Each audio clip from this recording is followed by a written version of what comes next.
कई बार स्थिति ऐसी आ जाती है बीमारियों की कि आप कंफ्यूज कर जाते हैं कि हमें क्या करना चाहिए और समय मिलता है ये डिसाइड करने का कि हम कहाँ जाएं, किस तरह का ट्रीटमेंट लें। जैसे कैंसर में कई बार होता है कि पहले केमोथेरेपी कराएं या पहले सर्जरी करा दिया जाए, कौन सा ऑप्शन बेहतर है।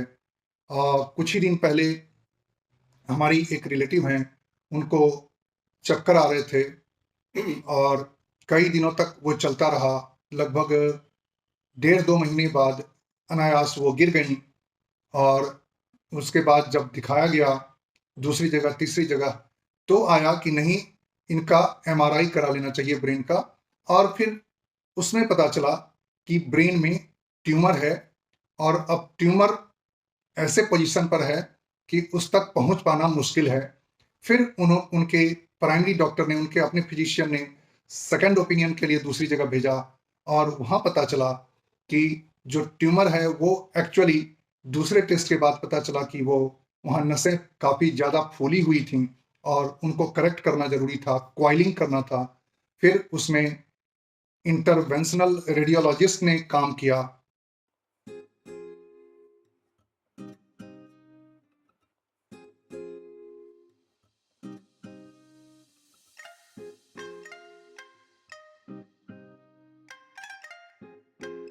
और क्वाइलिंग करी और अब वो बिल्कुल ठीक है। तो कई बार ऐसे पोजीशन होते हैं, कई ऐसे प्रॉब्लम होती हैं जिनमें सेकंड ओपिनियन की जरूरत पड़ती है। तो आज हम इसी पर बात करते हैं। आप ये 3 मिनट का वीडियो होगा। आप प्लीज लास्ट तक देखें ताकि आपको समझ में आए कि क्या करना चाहिए किस स्थिति में।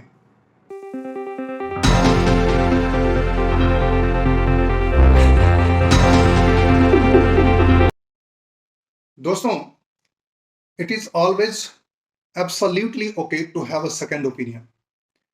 एक्चुअली किसी भी इंडिविजुअल पेशेंट पे क्या उनको सलाह दी जाए, क्या टेस्ट कराए जाएं, ये सब डिपेंड करता है पेशेंट पर, पेशेंट के कंडीशन पर, उनकी अफोर्डेबिलिटी पर। और इसके अलावा भी कई सारे कंडीशंस होते हैं, कई सारे फैक्टर्स होते हैं जिस पे ध्यान देना पड़ता है और जिसकी जरूरत होती है, जैसे skill of the doctor and उस मोमेंट पे फलाने डॉक्टर साहब को के दिमाग में क्या आया पेशेंट के कंडीशन को देखकर और उनके एग्जामिनेशन के बाद, इस पर डिपेंड करता है। वही नहीं, आपको पता है कि कहा जाता है जितनी उम्र गुजरती है डॉक्टर का, किसी भी डॉक्टर के एक्सपीरियंस में उतनी ही ज्यादा वृद्धि होती है। वो जो मरीज देखते हैं उनसे और उनका अनुभव बढ़ता है। तो इसलिए कई बारी क्या होता है कि कॉम्प्लिकेटेड मरीज को देखकर भी जो डॉक्टर पहले उस तरह के मरीज देख चुके हैं उनको तुरंत सारी चीजें समझ में आ जाती हैं। और कई बार यदि वो नई चीज है तो एक्सपीरियंस डॉक्टर को भी समझ में नहीं आ पाता है। तो ये सारे कंडीशंस हैं जिसके चलते सेकंड ओपिनियन लेना जरूरी होता है।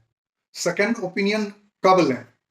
देखिए, if there is any disorder that has gone serious और any disorder that is not getting better, या तो मरीज की कंडीशन सीरियस होती जा रही है या वो बेटर नहीं हो पा रहा है, ऐसी स्थिति में सेकंड ओपिनियन बहुत जरूरी है। यही नहीं, यदि आपको किसी डॉक्टर साहब ने आपके कंडीशन के लिए कुछ कॉम्प्लिकेटेड ट्रीटमेंट बताए हैं या कुछ ऐसे कंट्रोवर्शियल ट्रीटमेंट बताए हैं उन्होंने खुद, जिसके बारे में कहना मुश्किल है कि रिजल्ट होगा क्या, तो ऐसे कंडीशन में तो जरूर सेकंड ओपिनियन लेना चाहिए। और दूसरा, आप ही को ऐसा कॉम्प्लेक्स प्रॉब्लम हो जिसमें 3-4 डिजीज हो साथ में और कुछ लंबा सा उसमें हिस्ट्री रहा हो और आपको लगता हो कि आपकी प्रॉब्लम ही काफी कॉम्प्लेक्स है, तो ऐसी स्थिति में भी सेकंड ओपिनियन लेना पड़ सकता है। कई बार आपके जो प्राइमरी डॉक्टर हैं, जो फिजिशियन हैं, फैमिली फिजिशियन, वही आपको स्पेशलाइज्ड डॉक्टर के पास रेफर करते हैं सेकंड ओपिनियन के लिए। तो उस समय भी बहुत जरूरी होता है जाना। और कई बारी सर्जरी हो जाने के बाद भी केस जब लंबा खिंच रहा हो तो भी सेकंड ओपिनियन से हिचकिचाना नहीं चाहिए।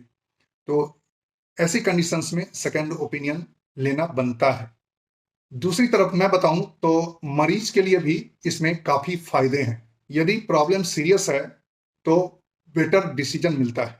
दोस्तों, ये देखा गया है कि किसी भी बीमारी के लिए जब सेकंड ओपिनियन लेते हैं हम, तो 82-83% चांसेज होता है कि डायग्नोसिस में थोड़ा रिफाइनमेंट होता है या डायग्नोसिस डिफरेंट भी आता है और उससे फायदा होता है।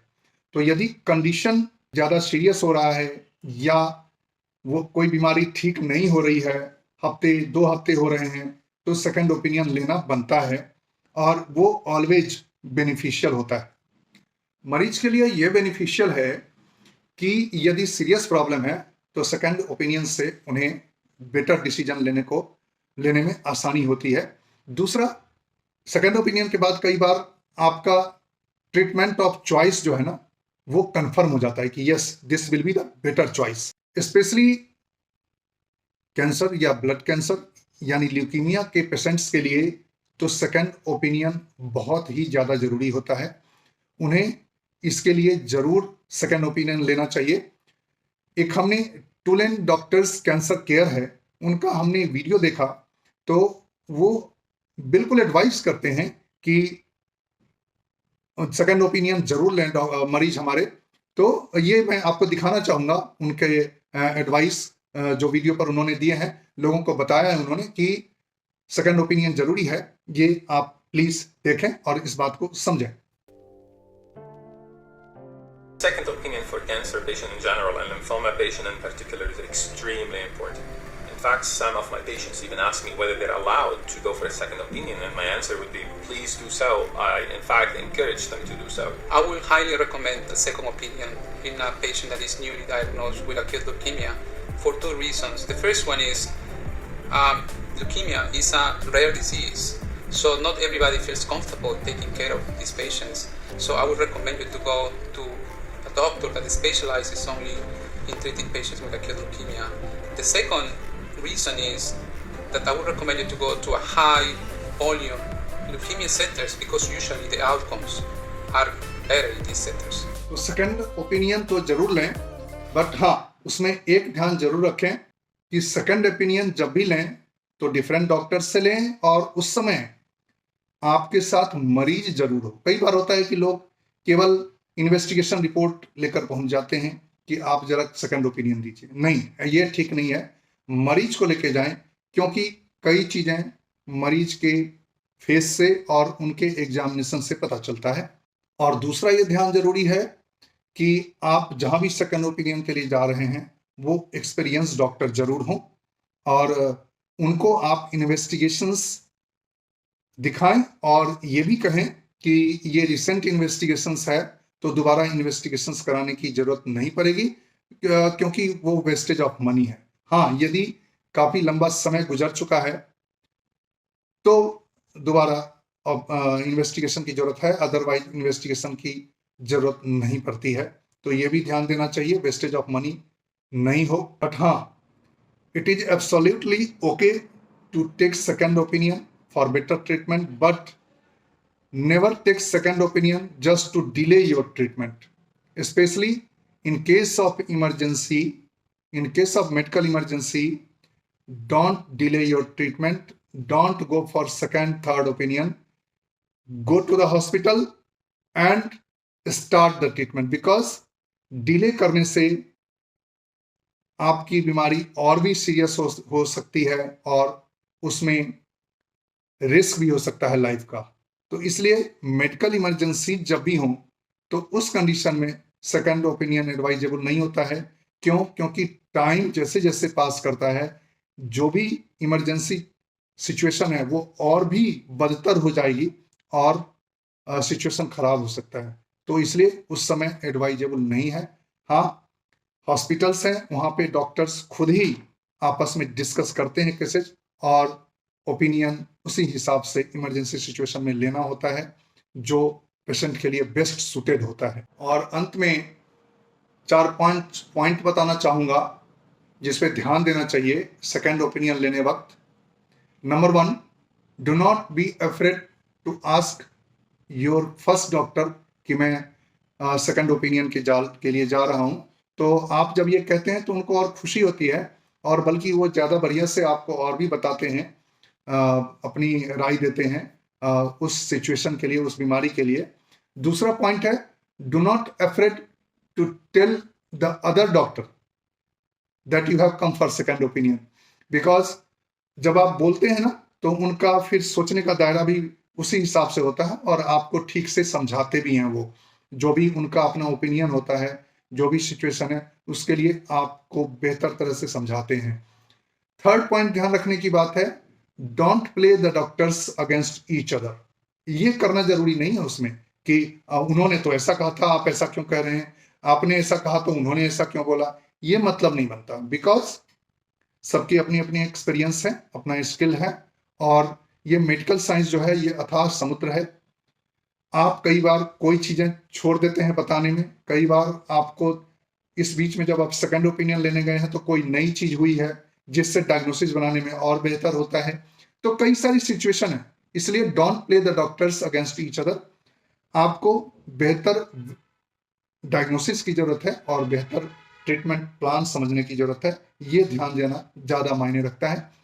फोर्थ पॉइंट है कि सेकेंड ओपिनियन पहले ओपिनियन से डिफरेंट हो सकता है, तो ऐसे सिचुएशन में भी आप घबराएं नहीं। जरूरी पड़े, यदि कॉम्प्लेक्स लग रहा है तो थर्ड ओपिनियन लीजिए, और फिर आपको पता चल जाएगा कि उन तीनों में से दो कॉमन क्या आ रहा है। फिफ्थ चीजें पॉइंट ये ध्यान रखने की है कि second opinion may be same as the first, तो ये और अच्छा सिचुएशन है, उसमें आपको और कॉन्फिडेंस आता है, और आप बेहतर ट्रीटमेंट के लिए अपने आप को सही स्थिति में रख पाते हैं, और फिर आप चाहते हैं, आपका डिसीजन होता है कि हम कहाँ पे ट्रीटमेंट लें, और उसी हिसाब से ट्रीटमेंट लेना चाहिए। तो ये सब बातें ध्यान रखनी चाहिए, और आशा है सेकंड ओपिनियन के बारे में राय लेने में आपको इससे फायदा होगा। तो आप ये अपने दोस्तों से भी इस मैसेज को कॉन्वे करें, उन तक पहुंचाएं, ताकि और भी लोगों को फायदा हो बात समझने में। Thank you.